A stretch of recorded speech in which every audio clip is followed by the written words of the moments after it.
САД да и помогнат на Македонија поскоро да стане членка на НАТО и Европската унија.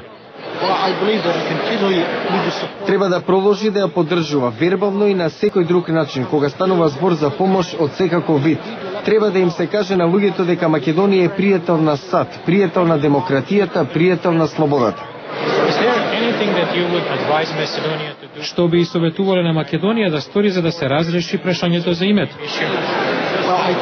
Мислам дека едно од првите нешта што е многу важно е формирањето на диаспората, да има една национална организација во Соединетите Американски држави, да проговори за прашањата што се наметнати. Мислам дека секој верува дека секоја земја треба да може да се нарекува како што смета дека треба да се нарекува. Мислам дека на известен начин е бесмислено да се има таков инцидент околу име на една земја.